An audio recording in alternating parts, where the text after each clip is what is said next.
Hello, Andy Shalev. Hello, Bambos Dimitri. Funny Yeah, seeing you you here. skipped my middle name. Bambos Charles Dimitri. I don't even know if it's really your middle It, name. it is. No, Bambos is my middle name. I know. So it should be Charles Bambos Dimitri Yeah. if we were being really precise on this, but we're not never that precise on the show. And we're busy with middle names because today we have Philip Anthony Mangan. Mangan. No. Mangan. Mangan. We're going to look at his head. Is it nodding yes up? Manigan? No, Mangan. he's not Irish. Mangan. Mangan. No, that doesn't right. Mangan. No, it is right. He's nodding. Mangan. He's giving us an affirmative. And we lost him on the show because he was one of the no shows. So we're going to have to give him a hard time about that. Yeah, and absolutely. And then he's coming on to talk to us about numbing himself for many years and then becoming a vegetarian. And we're going to do that on. Oh, wonderful. Okay.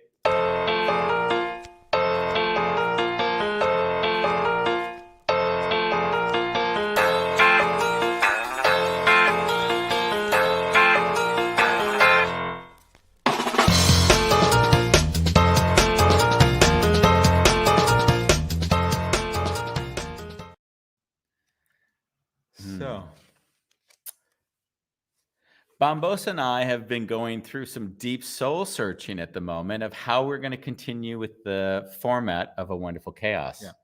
Doing this every day and having since COVID and having all of these life interruptions come in it's making it harder to say, hey, we can continue this daily and manage it, especially when I'm going to be moving part-time to Spain. You're going to be moving back to Cyprus. Like there's so many shifts at the moment. Like it's almost like taking a deep breath and figuring out where it all settles is going to be good for both of us. Yeah. So today I messaged him last night and I'm like, hey, listen, if you want to pause this and just give it some breaks until everything's settled with everything that we're doing. And we kind of decided we're going to be here until beginning September. Yeah, we have shows till the beginning of September, or the first week in September. We have shows booked out till, and then I think we're going to put it on pause. I don't see it as an end by no means.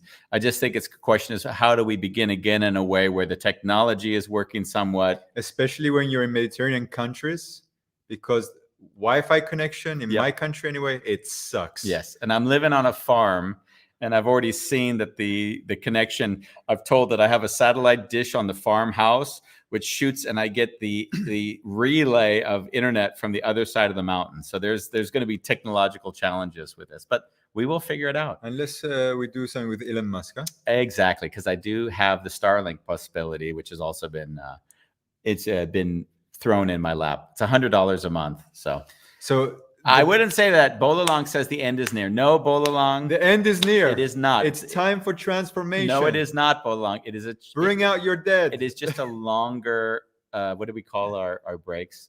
A longer pause. Oh, I thought the end of the world. For him. I don't know what Bolalong is going to do if he doesn't know what's going to happen. He's not even going to know what time of the day it is. He's going to be like, what's it, 5 o'clock? It's, Bambos and Andy aren't on anymore. We might do like sporadic special episodes. Experiences. Yeah. So today we have Philip Anthony, and it's an interesting subject because he says that he stopped numbing himself and became a vegetarian. And I know from my own life during the time that I was a drug addict, I had no effing consciousness of what I was putting in my body. I was raised to eat. And as long as my mother's love language is just feeding us. So all I knew is I was eating. There was a bit of salad. There was a lot of meat. That was it. But I never questioned back in those times what I was putting in my body. And it was only until I overdosed and I kind of said, okay, this doesn't make sense anymore. I need to change my lifestyle. Yeah. And all of a sudden, it was crazy. I moved out of the community of drug addicts that I was living with. I got my first job. I bumped into a workshop of raw food, veganism, and all of a sudden, my life shifted because I saw that I started attracting that community. And raw food back then was really new in the Netherlands. And it was funny because I started eating meat again in March of 2020. Yeah. Yeah. I remember thinking it was so weird because you had been veggie for so long, Yeah. and then you turned back again. Well, truth be told, the reason I went back to it is because I've been experimenting with my diet, and for me, it's always about energy. And I just saw that I train about 2 or 3 hours a day, and energetically, I was dead. Okay. And I knew that and I was fasting and not eating a lot, or I'm eating at certain times of the day, and nothing was working for me. And then I'm in Cyprus in March last year, just before COVID hit. And I'm walking down the street. I was going towards the restaurant where I always had my salad, and they wouldn't charge me because this is not food, they would say. So, and the woman there is like, I know that her sons have a farm, and that's where the meat comes from. And I smelled the chicken kebab. I'm like, one chicken kebab piece. No. How long had it been since you'd eaten meat to that point? Since the age of 25. So I'm 44 now. So you hadn't eaten meat in that many years? Yeah. That's amazing. And how did it, just slow down, how did it feel in your mouth? Like, I felt, not in my mouth, I felt guilty. I was like, fuck, I'm eating this, and anyone that I might know might walk in this restaurant any moment, see me eating. You're like a closet smoker. All of a sudden it's like, look at, oh my God, I got it. I had to stop eating, and I'm like, wow, if I'm not going to enjoy this, then better I don't do it. Wow. And there was a moment where I made a picture of myself and I sent it to a few friends so I can sit down and enjoy it. Like that's what I had to do to, like, and of course I got a lot of messages like, what the fuck, man? Oh, I love it. Well, the title, and why I liked this title was for similar reasons as you just had, was I noticed, and I still do notice, that if I'm exhausted or overwhelmed, that I will go to food and just eat unconsciously, and then that'll create a negative reinforcing loop. Like I'll feel, and so you're gonna laugh. I'm not gonna laugh. On Monday night, I think it was, after the photo shoot here, it was Tuesday night. What do you think I did? You had the cookie. I know that No. much. If I had a cookie, we would not be talking about it on air. I got a bag of Doritos.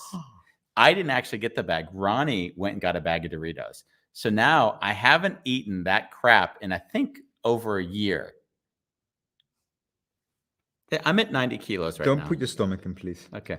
So, and I eat it, and I have cold sweats in the evening because my body is not used to processing that crap. So the first time I eat it after a year, when my body's gotten more clean, is now having a strong reaction. So I do see the consequence. Beautiful. Yeah. Which you always talk about, by the way, when you're eating your food. But I think we can bring Philip Anthony on. Yeah. It feels like you should be married to J-Lo or something. Like, why? Because I gotta use my middle name or something. Yeah, exactly. Because she was married to Michael Anthony, I think the guy's name was. No, she actually is not anymore. She. So you can marry her. Yeah, you can. She's available. I think she's with Ben Affleck right now again. Oh wow, that's quite fascinating. Well, the thing, just to finish off, Yeah, the thing you said about Doritos. So I don't eat any sugar, and that includes fruit sugars. Yeah. And I also don't eat carbs, which also is in sweet potato or carrots, for example. And what I've seen energetically, that was a big game changer for me. So I recently invested in a book, Vegetarian Diet for Athletes. And now I'm seeing that I want to transition again back to at least vegetarian, if not vegan again. But I want to do it in a way that serves me and not because it's right or wrong. Mm-hmm. And I'll pay the extra 10 euros for a chicken, a piece of little organic chicken. So, but at least that's the investment, and I'm not going to overeat on it. So one chicken fillet, is 4 meals for me, as opposed to a whole meal. So I'll break it down. That's good. Wow. Well, I don't know if it's good, but it's my way. Well, I mean, I totally agree with you. Like, if you're buying good stuff and it has more nutrients in it, then you're going to be fuller, and rather than just buying crap food and then eating it and then like yearning for more. I mean, there's a book actually, The Dorito Effect, and it talks all about that. Actually, the fact that you just mentioned the Doritos, but the Doritos are made with like natural flavors, which aren't flavors, but the way, like most of them are scientifically made in a lab, but they are derived from one thing that comes from a plant, and our minds play tricks on us thinking that we're getting a plant. So like say, and that's why we can't stop eating Doritos, or that's why we can't stop eating things that have these natural flavors in it, because our minds think we're getting something that we're not getting. It's crazy. Oh, wow. Yeah. Wow. So take us back to 2014. I kind of put in like prior, you were kind of self-indulgent and living the high life from the point you graduated from college and then the next 10 years. So what happens to you from like that point, and when do you start seeing any patterns? And Bambos doesn't want me to continue this question, so I'm going to go to him. I'm curious, what were you indulging in before we go to that question? It's just alcohol, just drinking a lot. I mean, it's funny because like when I never drank in high school. So when I went away to college, I feel like I just let loose, and it kind of just was my outlet. And maybe I was a bit of a shy kid in high school more so. So then it kind of opened me up, and I felt like kind of maybe more community with like the drinking in that manner. And from there on, it just kind of really just continued like, oh, this is fun. But even though like from an early age in that drinking mentality, I was blacking out a lot. So I should have like said, hey, there's something wrong. But of course I didn't. Yeah, it became a lifestyle in a way. Yeah, correct. And was there drinking issues in your family before? Was it something that you saw in your life, or it was? No, not at all. I don't think. I think it was just kind of me looking for a way to connect, to be honest. I think there was something that I wasn't getting, and I think most people do things out of wanting love, and I think that was kind of my way of doing it. And then once I started, it wasn't that it was an addiction, because I was able to, I'll talk about like being able to kind of really cut it off, but I think it was just more of that desire to be in that scene. And that was what was driving me, rather than like the alcohol driving me. Like I need this in that way.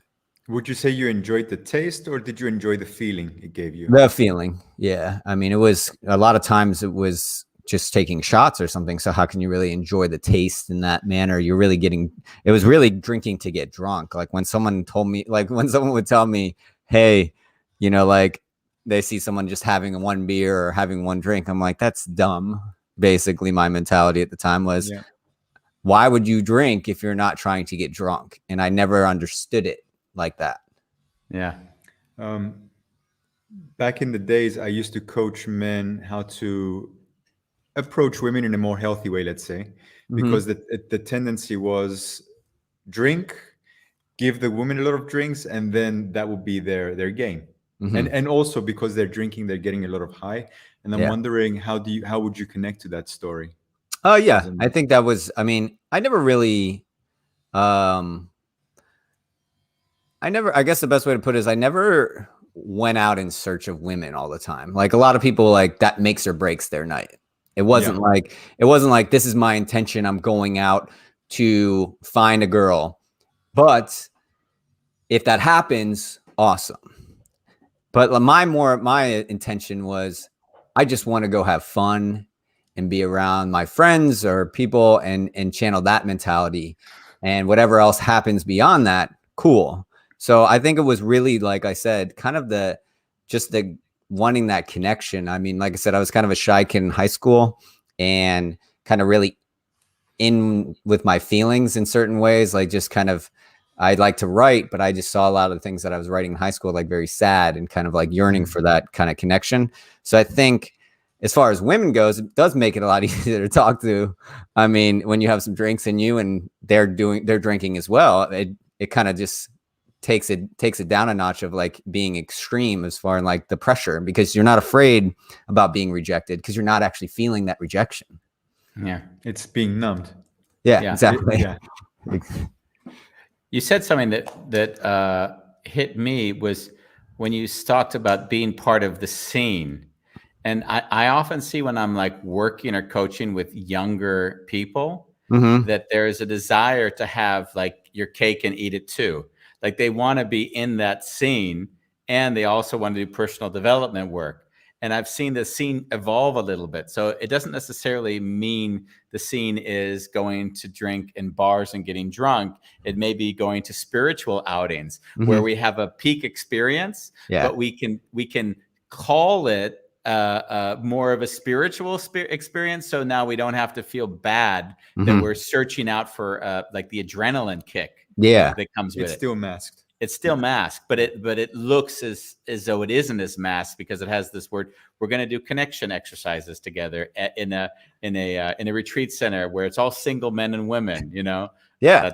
I mean, I like that it's evolving into that a little bit because I mean, then it's like, I mean, I wish there was more of that openness to connecting to your emotions and in spiritual, you know, that we have now. I mean, obviously, everyone is a little bit more with it than 20 years ago when I started college. So, you know, that's great that people have that outlet if they choose, but I still think the majority of people still lean towards the other side. I haven't come across, like, it's not like you're coming across people that are so mindful every day. You know, even seeing a lot of stories about it either. You know, it's more of the rarer stories, which is great that it still exists. But at the same time, I think there's got to be bigger shifts to be made before it becomes the norm. I just want to share something quickly to this. Yeah. Ronnie, my wife, came to me, I guess 2 or 3 days ago, and she said, Andy, there's a real shift in like the world. When I was young, it was cool to be a rebel.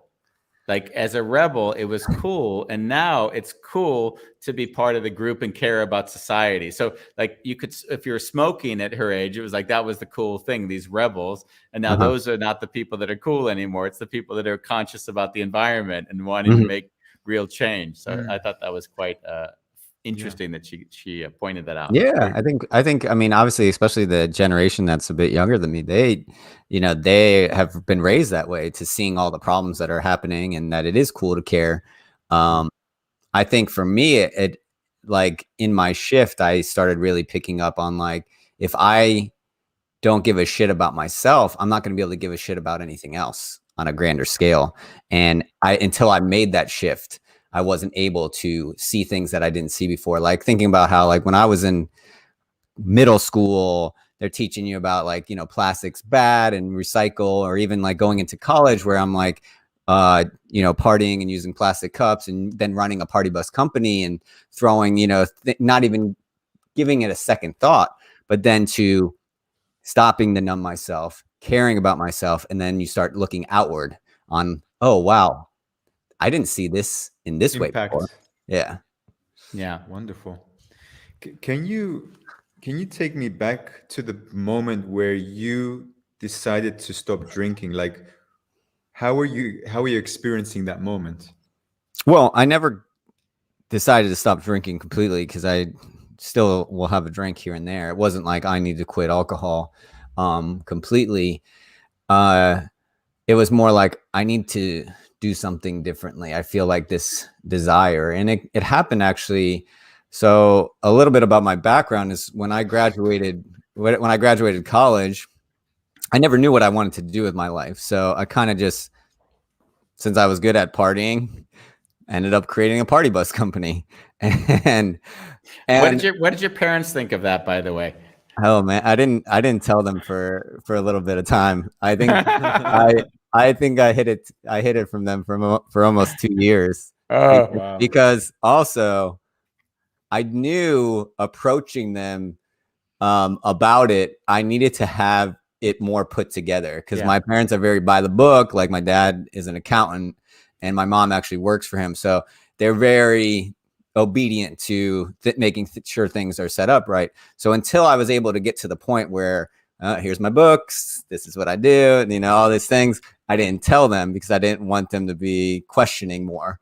And once I kind of told them, it was a nice weight lifted off my shoulders. They supported it. I think they were just happy I was doing something. Yeah. I don't think they honestly knew exactly what was going on with it. Did it kind of feel like just like you would come out to a parent as if to say, look, I'm gay? Like, did you kind of it was very like intense, because I remember like thinking like I'd be on the phone with my mom like many times before that and thinking like I'm just living a lie. I'm not even telling them what the hell's going on.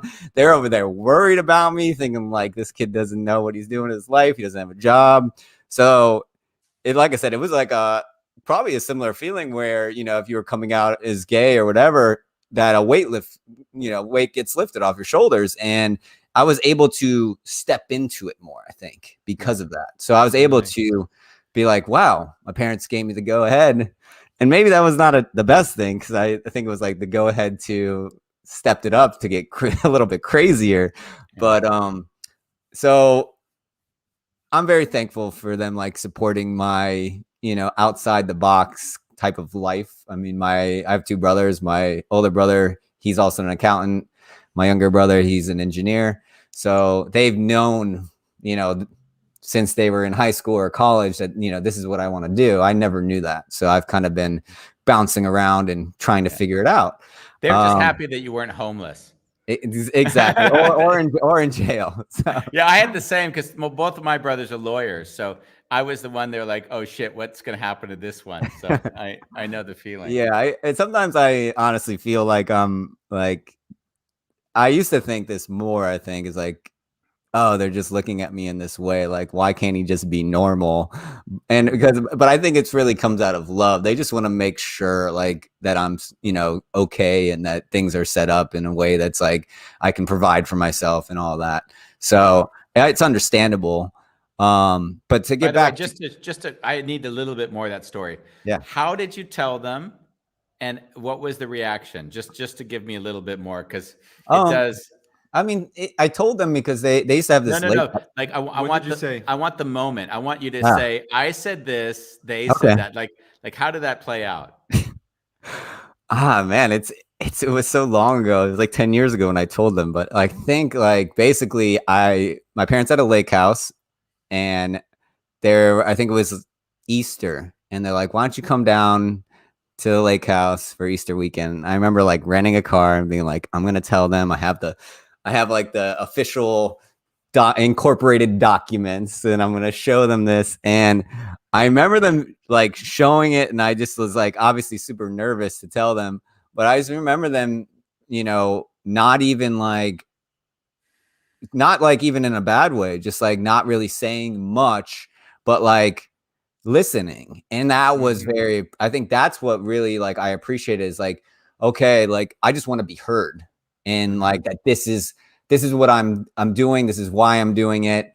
And to be honest, I think they took it in the best way possible, because they didn't like say like, why are you doing this, or and ask more questions. I feel like I presented it in a way where I had enough time to think about it. Okay.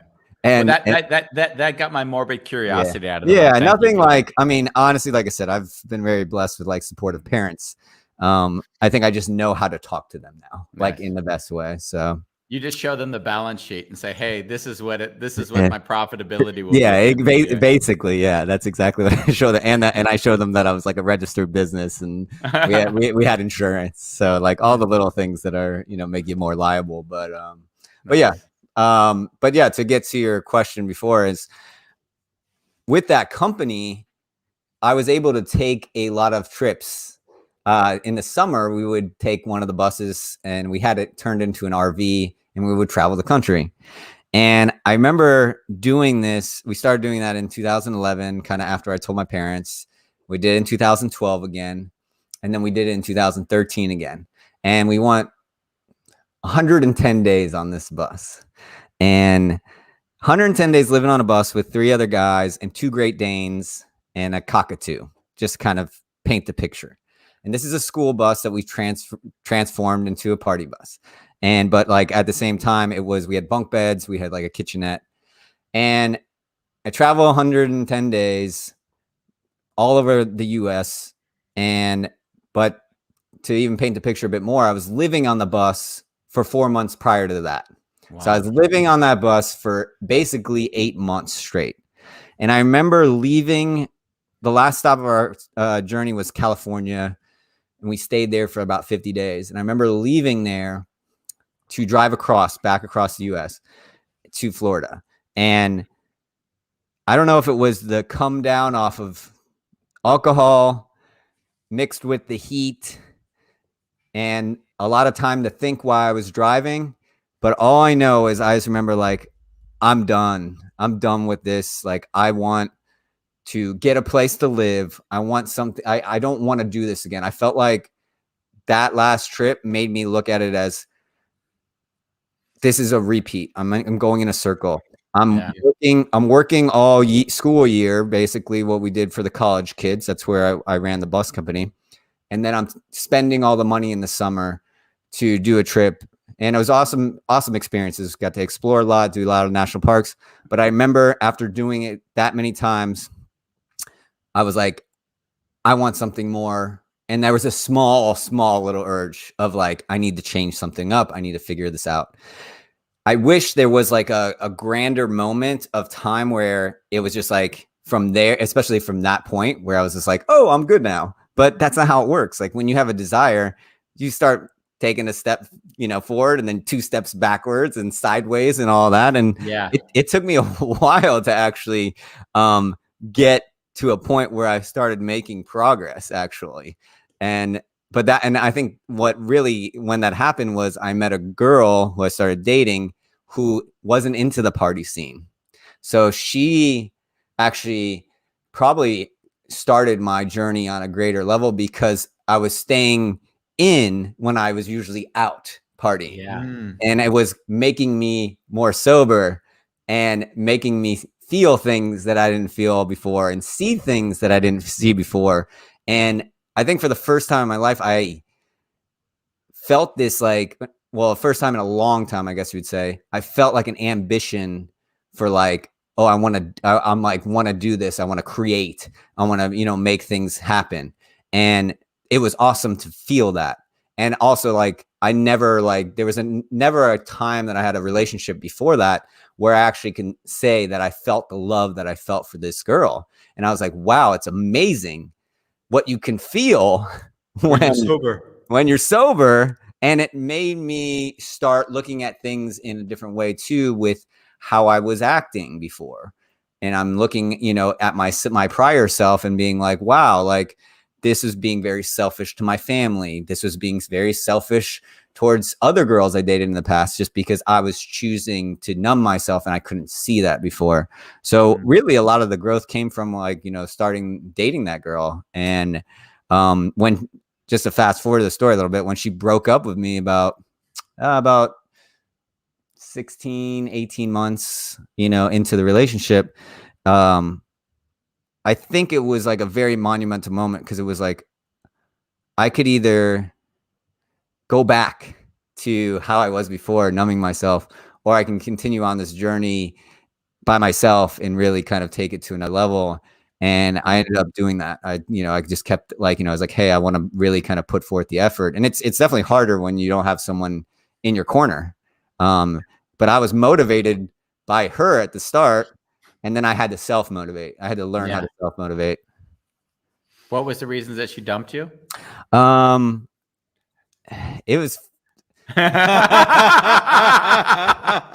I honestly, it's funny because it's like I could look back now and like laugh completely but it wasn't even like I think it was just the way it hit me. It rocked me so hard because I didn't see it even coming. It kind of just was like, everything's cool. But I guess like she wasn't telling me that everything wasn't cool before. And just one day, we went out and she was like, yeah, breaking up with me. And I basically and totally unexpected from your side. Completely unexpected. So it really, really rocked my world. I was messed up after that. I was just literally felt like I was broken into 1,000 pieces.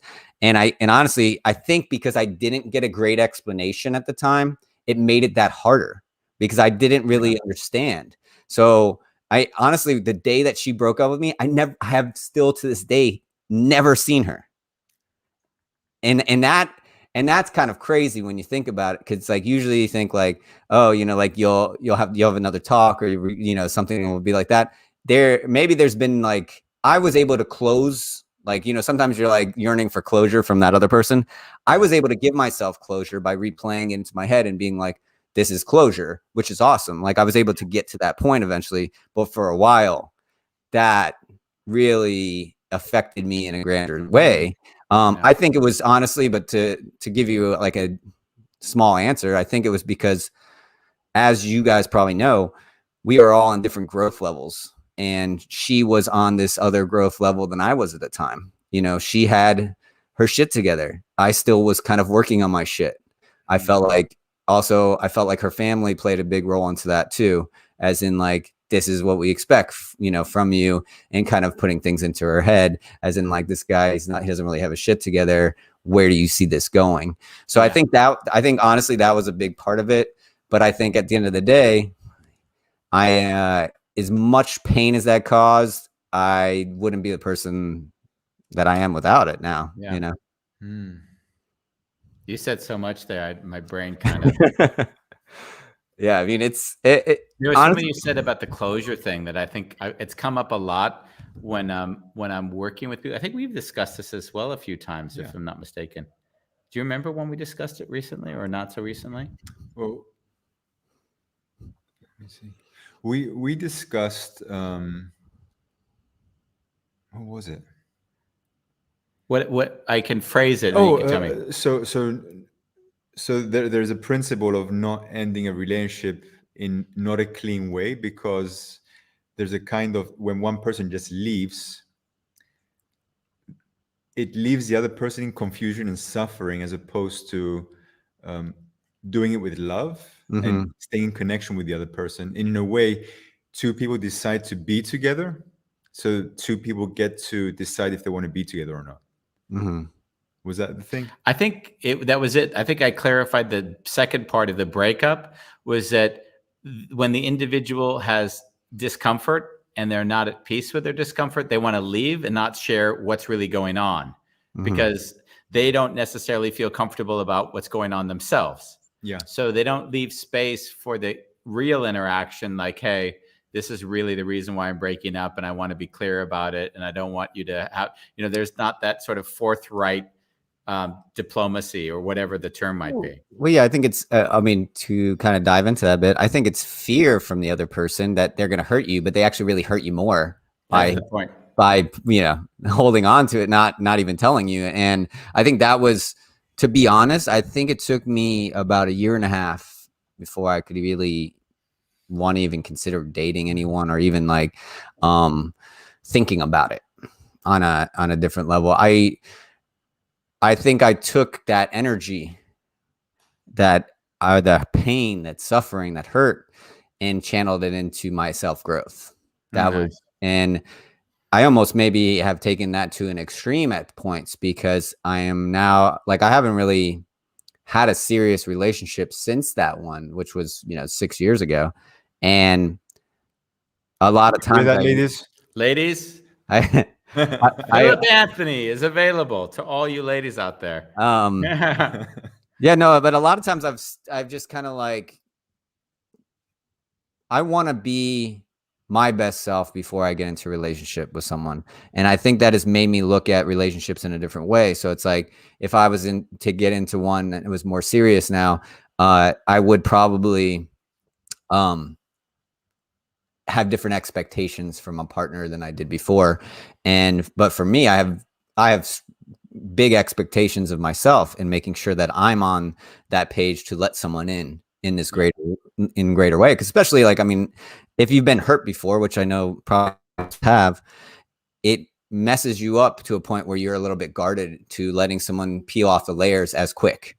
And I've seen that happen to me many times, as in, I think I just channel it in different outlets, as in my inability to commit sometimes to maybe not a relationship, but it bleeds off into other areas, and like, commit to a place to live and plant myself here, commit myself in this way to this thing that I'm doing, maybe business idea that I have. It's like, I want to make sure that this is exactly the place. This is exactly the person I want to spend my life with. I think a lot of people, they don't have that time. They didn't take that time to do that. And that's why a lot of marriages end in divorce and things that work out. I think when I do find the right person, I'm going to know, because usually I've known if this is the right move, because I'm very, I guess, in tune to myself in that way that like I said, most people don't take the time to do so.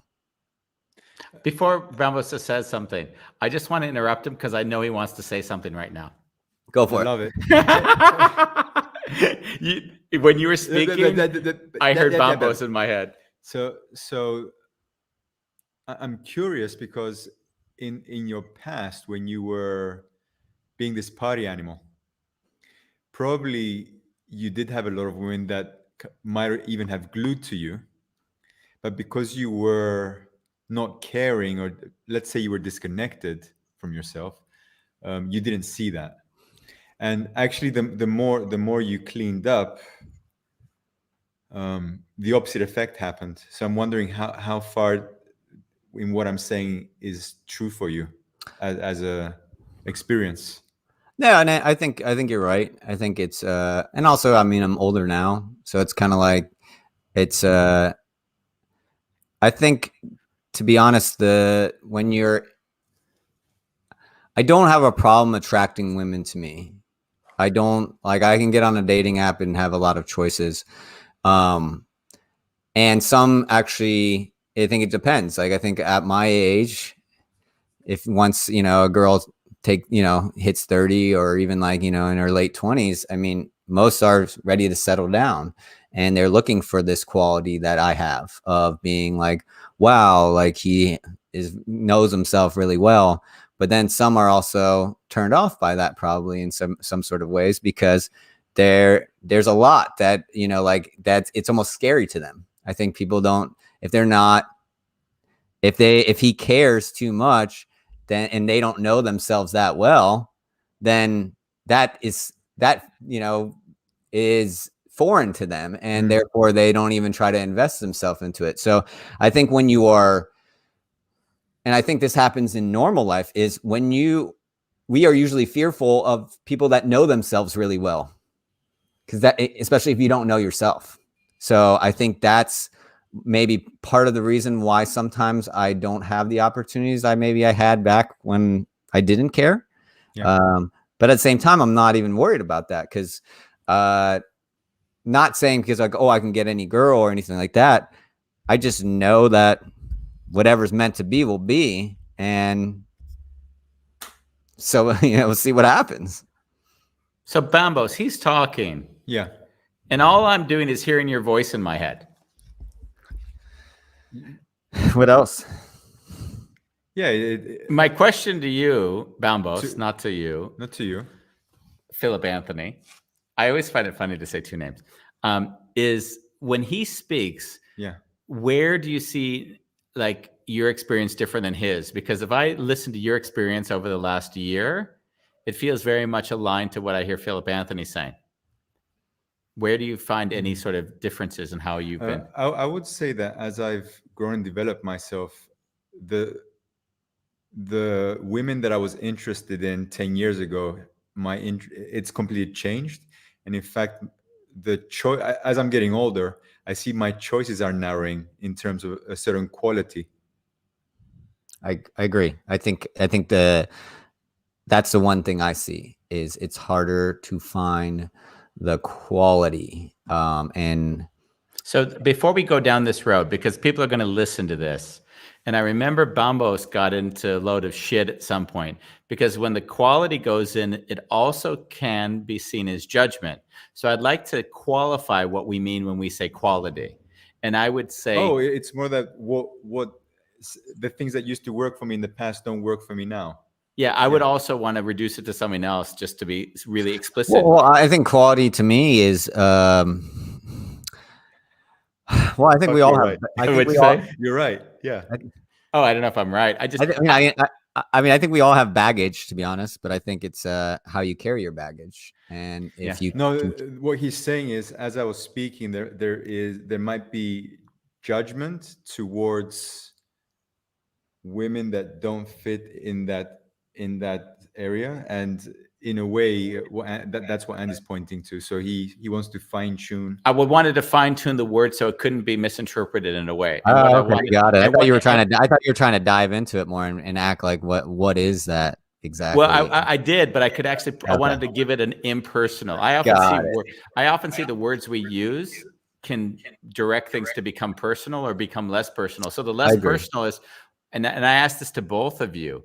What are the traits you're looking for in the women that you're like more attracted to now compared to what you were less attracted to or what you were attracted to before? I can go first. I mean, kind of what I just described. It's like someone that knows themselves really well. That someone.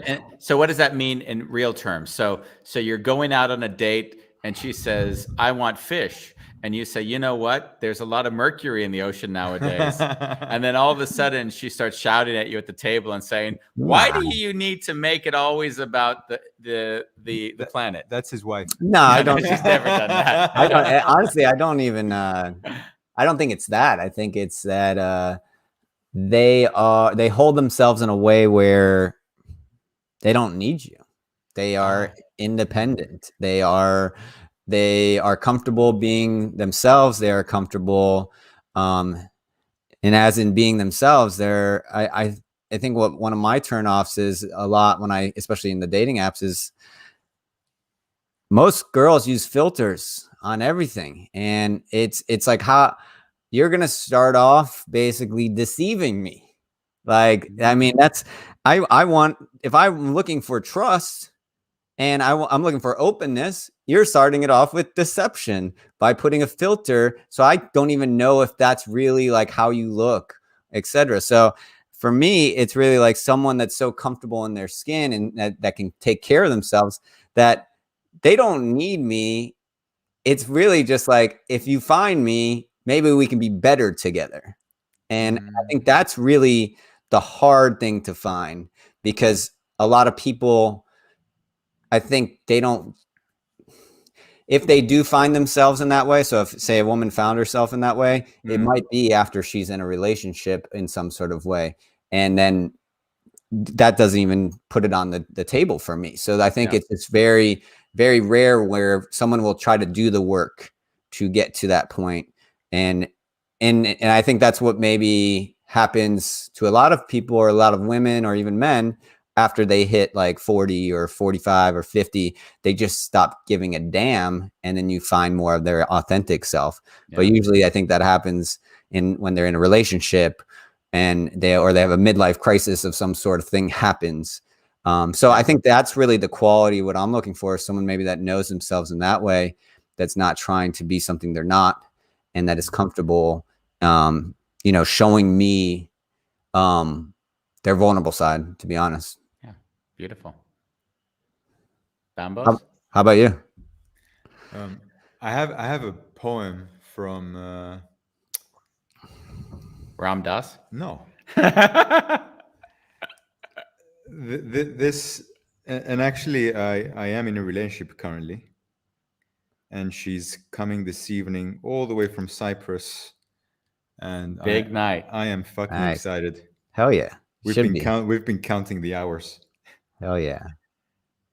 But this poem touches me so deeply. Oh, fuck. Oh, I know what to do. Give me a second. How long have you been seeing her for? I met her when I was in Cyprus 2 months ago. Okay. 2 months ago. Hell yeah. And we've been talking every other night since I'm back. Nice. I'm glad you used the word excited, to see her.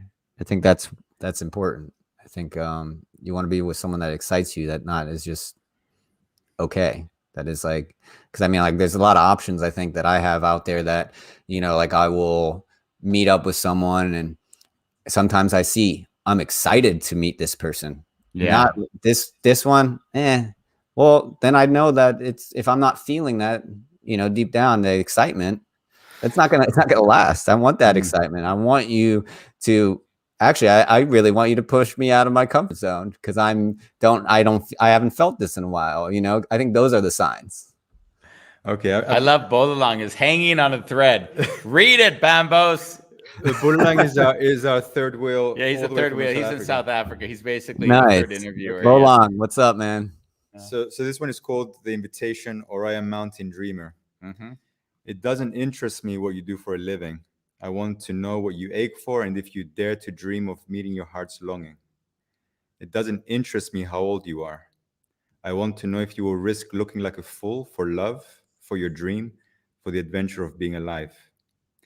It doesn't interest me what planets are squaring your moon. I want to know if you have touched the center of your own sorrow, if you've been opened by life's betrayals, or have become shriveled and closed from fear of further pain. I want to know if you can sit with pain, mine or your own, without moving to hide it, or fade it, or fix it. I want to know if you can be with joy, mine or your own, if you can dance with wildness and let the ecstasy fill you to the tips of your fingers and toes, without cautioning us to be careful, be realistic, remember the limitations of being human.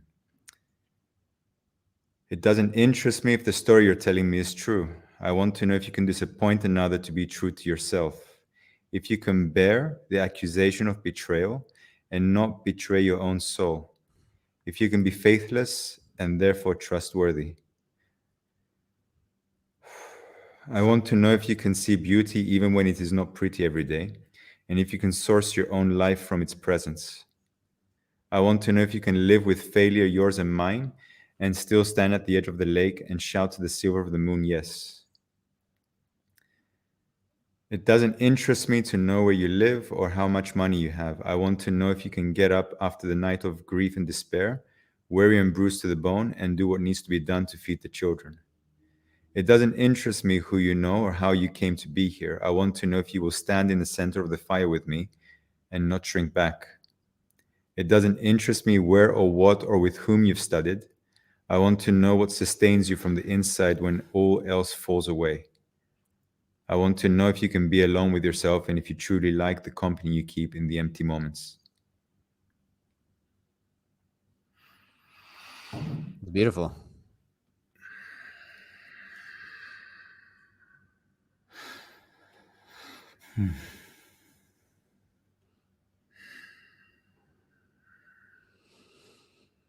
Yeah, that's right there.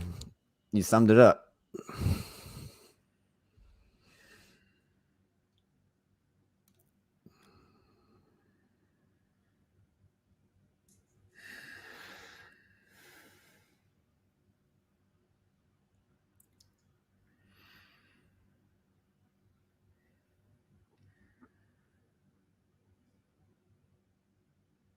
It's funny, what you just read is something that I imagine everyone listening would say they could identify with. And yet, when the reality shows up and they're put in the situations where they have the choice, then it isn't the decision that they'll make. Instagram, putting the filter or doing the thing that presents them in a better light will be more tempting than just surrendering to what is and what feels and allowing that authentic expression. So it's interesting for me because I'll, of course, read these and see the memes and see people post really beautiful quotes. And I'm always laughing because there's the contradiction between the desire for the thing and then doing things that are consistent with that message. Yeah. Beautiful. Yeah, I agree. I think everyone could probably, like you said, that listen to that or hears that. It's what they desire deep down. They want that, but it's we're influenced too much in other ways. That's the thing. Yeah. Well, I think also when a woman would use filters, I mean, a filter is there. It's a tool. It can be fun, and I think I don't put any value judgment on the filter in a way of she's doing it with an intention, whether that, oh wow, I don't feel secure enough and I want to put myself out there, this is my first way of doing it.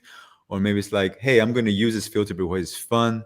So I see it also as a way as an act of self-love. Even like someone using a filter can be an act of self-love, because that's what makes them feel expansive. Oh, I like the way I look under this light.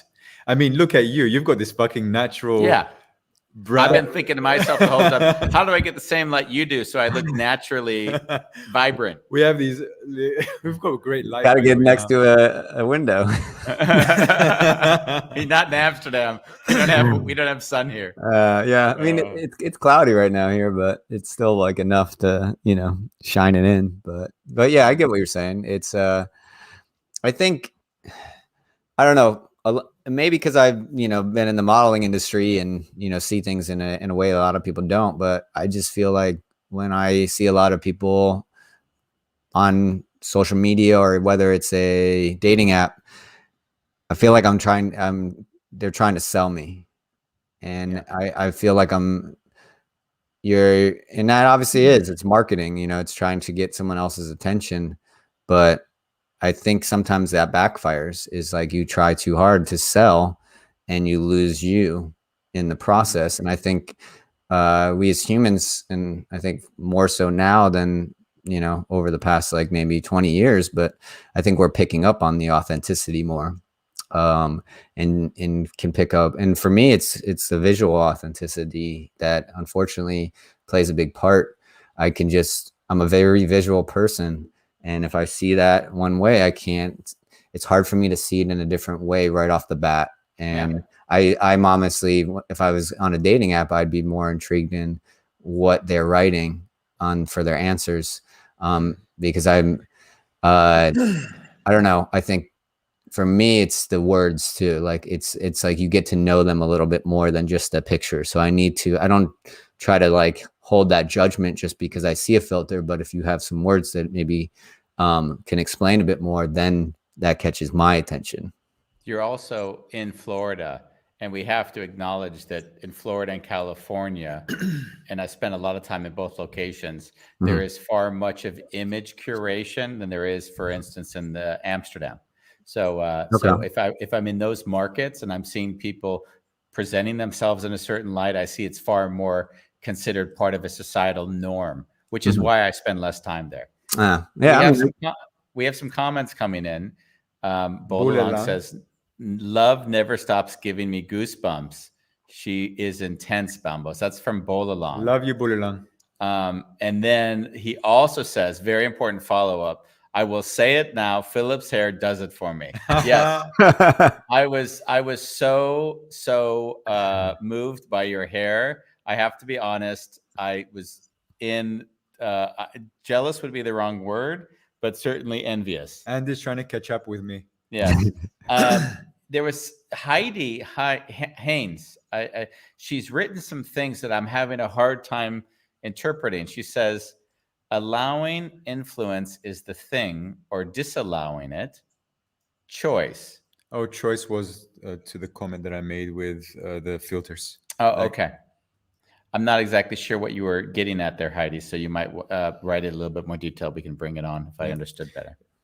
Even the word authenticity, I host workshops called Authentic Relating in Amsterdam. And what I've seen is, yes, people do come here also to connect with like-minded people. And what's beautiful, because the conditions are there, when a man is vulnerable, but is using the vulnerability to seduce someone, let's say, like there's women in the group that are really sensitive, spider sense, and they'll call him out, and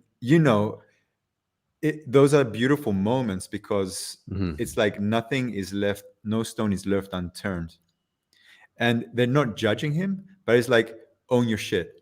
And that moment he's invited to own his shit, and when he does, it's one of the sexiest things that you could witness in a brother or in a sister even. That's awesome. I do think that's the trait that we're not showing more of, is the vulnerability. I think whenever I've been open and honest and not afraid. It's always what attracts people, to the most to me. And it's about trying to find a way to be consistent with that and to where it just becomes you. I feel like the never ending work, is having those uncomfortable conversations, showing people sides of you that you don't want to show. But that's where the real connection comes from, which is really amazing. That's what I yearn for, honestly. That's why I think I threw that in there when I talked about, a mate. Like, I want someone that's not afraid to be vulnerable, because that's the most attractive thing in my opinion. Yeah. There's something. Can I have a little space? Please. So I'm going to take it back to the title of this show, where I stopped numbing myself. In a way, I really craved for connection as a little boy. And it was really difficult to find, but I also didn't have the words to ask for it. So the 10-year drug addiction that I went through was really me numbing because it was so painful for me. And I would even say it was until 2014, even though I came off drugs at the age of 25, 2014, I met this guy, and he became my mentor and coach back then, before we were friends. And Andy taught me to look for the connection inside myself. And once that happened, life got more easy for me, because I stopped needing it from others. In fact, I do these workshops now, but I'm just there holding the space, and it's like, oh, I don't really need this anymore. But I'll do it sometimes just because I see it serves others, as opposed to me doing it because I want to be surrounded by it. I like that. I think that's amazing that you were able to get to that point. I think that's kind of something that I've really gone in and out of in many different ways, even from the drinking and even the running the party bus business. It was the community is probably the thing. Like, I had a couple friends that were a big part of the business, and I remember when I started getting sober, I guess you'd say, in a certain way, and stopping the numbing, I started pushing those people away, because it wasn't I didn't want to be around in that environment, and didn't want to and I think by doing so, I felt like there was an emptiness inside me too, because I yearned for that connection still. And then that's when I started having to try to work on myself to find that connection to me and to fulfill me, rather than, this person's going to complete me, which I thought was the case before, especially in relationships. So I totally get what you're saying. I think there's been many times, actually, even when I went to Hawaii to farm last year, or even being in the modeling industry, and even doing like the health coaching that I do now, there's part of me that yearns for a team, connection, in a way that we're working on something together. I still think there is something in that I desire. I'm not sure if it's because I'm not giving myself something, but I've recently seen that, as in, why was the main thing I wanted to go to Hawaii? Well, I wanted to grow food, but another big thing on the top of the list was I'm looking for a teamwork, activity where I'm working towards something. And I ended up getting that. And it was only, a team of 3 people, but I ended up getting that. Now that I've been back from Hawaii and I'm, investing more time into my coaching, it's very similar, because it's like, I think a big part of life is taking the journey together and working on something together. And I've been watching actually a lot of documentaries, even with like, I don't know if you guys seen The Last Dance with Michael Jordan and the Bulls. Yes. And the one thing that really stood out to me in that was like, it just is doing something with a team, and that is hard, and getting in elevating your growth. That's something that I've really trying to solve right now. I don't know if you guys have that similar feeling inside, but by doing, like, being a solo entrepreneur and taking these different risks, even the modeling industry, it's like, yeah, I have a I have, different agencies that are on top and helping me out. It's not like I'm interacting with them every day. It's not like I'm feeding off their energy, So I find it a lot of times I hit a brick wall where I'm looking to, when I'm feeling down or feeling like low on energy and questioning myself on where to go, I still think the community is needed in that way, because someone can easily pick me up. Yeah, I can pick myself up in a certain way where I'm not depressed and I'm not going down and I'm cool with being here. But if I wanted to elevate myself, I feel like I need that, to bring someone else in. Yeah. Two things. The first one, what came to me is conscious party bus. Bus.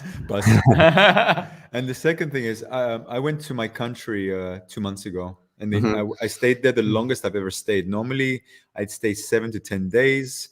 It was enough to be with my family, but I would do a lot of social things, so I wouldn't have to be with them all the time. Mhm. And this time, I said, no, I'm going to go for 3 weeks, and I'm going to make effort to really connect with my family and get to know them better. And because I am more at peace with myself, I don't need anything from them. So when I was there, I found exactly the thing that I see living as a foreigner in Holland was missing from me, and that is family and community. And I tapped into this abundance of love, which actually propelled me. I'm in the mountains, by the way, waterfall, Amazing. water source, and I'm like, fuck, I want to explore what it's like to live here. And so I let him know also, hey, possibly I want to come back here. So October, I'm going back for 3 months to explore that. Amazing. But when I'm in Holland, I have to tell you, I love this country. So in a way, I have to figure out how to get the best of both worlds, because the Netherlands for me is like, I love this country. I can't. But there's family, and there's community, and there it's like I'm there, and everyone has each other's back. During COVID, if there was a problem, like my sister delivers food to my brother when he was sick or whatever. Here, I mean, I've got Andy. I'm lucky to have Andy, but Andy sometimes says, "I wish you had more friends," and I'm like, "There's not many people I want to spend time with." Yeah. I totally get what you're saying though, because that's kind of where I'm torn. It's like I'm still contemplating going back to New York, or contemplating. I would contemplate going back to Hawaii, but my family lives in Florida, and that's a big driver for me to stay here, because I think even a bigger driver, because when I was numbing myself, I wasn't in tune with being part of the family in a greater way. I feel like I missed out on some of my nieces, as babies and, growing up. Now I have another niece, and it's like I see like, oh, this is an opportunity to be there and not just be this mythical person that you don't ever see and that maybe you feel uncomfortable around, like actually know by name and be excited that he's coming over. And I've seen that. And that fills up my heart in a way that is hard to think about going, across the country or wherever. And so I totally get it. It's like you're torn, and it's like, how do you get that being over there where maybe this is calling you, I have a one side of the family thinks I'm a spy, because I think we don't know how the hell he can live and just fumble around the planet, living in different places randomly. Do you make money with the no podcast? current job? Actually, he is a spy. Yeah. I want to say we've come to the end of the hour, and I'm aware that Andy's wife came upstairs now because it's date night for Andy. Date night. Oh, nice. Date night. Every Friday is date night. Yeah. It's been really cool having you. And if women want to find you, yes, no, let's go back to what he really is doing. He's doing health and well-being, which we barely got into on the show. But if people would like to find out more about that, where would they go? You can go to my website, philipmangan.com. I do offer a free 30-minute coaching call. Or you can go to my Instagram, Philip Anthony Mangan. It's my full name. I'm actually taking a break from Instagram right now for the next month, just because I feel like I needed to quiet out that noise. But there's tons of value on there. If you want to get to know me a little bit better, go ahead and get over there or go to the website and let's chat today. Fantastic. Heidi Hines, she wrote, because we said earlier, she says, we don't automatically get influence without the power of our own choice. We can exercise our power of choice or allow our old habits to screen our influences when we filter out that which does not influence our highest self to betterment. That was in response to the earlier comment where we were talking about where we were going and who we wanted to connect with on the dating apps. So that makes a lot of sense. Basically, no one takes agency away from us. We get to decide what we want. And if we don't want to filter, we don't want to filter. That's okay. Yeah. If you don't want to, you can quiet out the noise. Like, I mean, like I said, if you don't even want to see it, you delete it and then delete the app. You know, if it's not for your betterment, what she just said, then I don't think Instagram was bettering me on a greater scale of my mental health. Trying to be focused on that all the time. And I've done that for 2 days now. I've been off the, social media, and I feel an abundance of weight lifted, an abundance of time on my hands. And I feel like this next month will be more of connecting to myself and my creativity. And I think that's kind of where we get lost in looking at everyone else's and all the things that we do and don't like. And then it influences us. Yeah. Yeah. It's, as soon as you get drawn into other people's lives, then you lose track of your own. So yeah, if you feel that going on, people, then it's time to start separating yourself from that. So find the inspiration on the social media if you can, and leave the other stuff away because it's not serving you. Thank you, Philip Anthony Mangan.com. Thank you guys for having me on. And by the way, I might have canceled last minute, but I am taking someone else's spot today. So I'm making. Oh, totally. And as you know, it just gives us another excuse to fill the hour with topics we have in our can that we said, oh, let's bring that one out. So and I'll continue this conversation anytime you want to have me back. I think you must have felt weird when you said, Andy, I'm really sorry. And I was like, hey, it's all good here. I'm totally happy you didn't make it. Hey, that's exactly. I didn't feel weird. I was just like, I like this guy. Sweet. Beautiful. We send you a hug. Thank you. Yeah, no, thank you guys so much. I appreciate it. All the best. Hey. Another week, Andy. Another week. So I'm gonna enjoy every fucking show that we do. No, like it's the last. I feel like I've got to sing like Frank Sinatra.